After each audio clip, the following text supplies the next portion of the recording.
vision was dangerous to rulers who wanted to claim total authority on earth. So the councils decided. Some books would be canon, others would be condemned. And slowly Christians forgot. Generations grew up believing that the 66 books of the Bible were the whole story. But in the mountains of Ethiopia, monks continued to copy and preserve what Rome had burned. They continued to sing Enoch to honor jubilees, to teach a Christ who stood within a cosmic drama far larger than empire.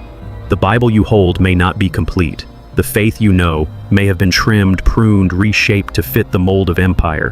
What truths, what warnings, what revelations were erased along with those pages?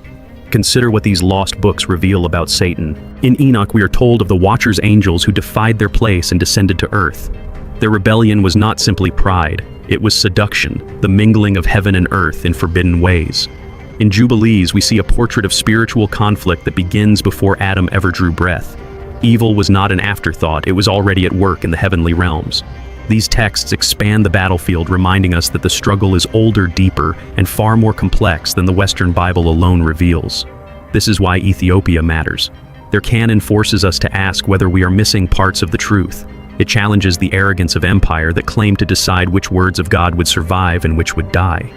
And it invites us to rediscover a faith that is bigger, wilder, and more mysterious than we were ever told.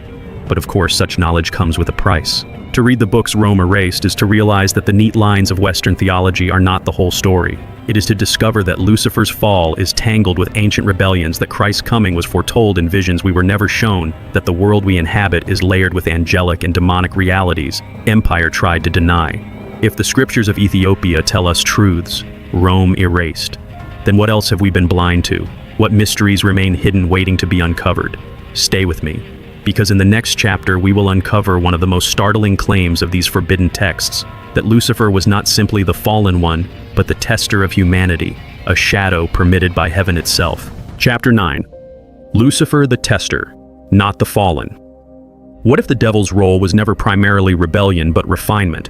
What if the one we call Lucifer was less the eternal rival of God and more the shadow permitted to test the faithfulness of humanity? This is the unsettling perspective preserved in Ethiopia's ancient texts, a vision that makes us question everything we thought we knew about evil.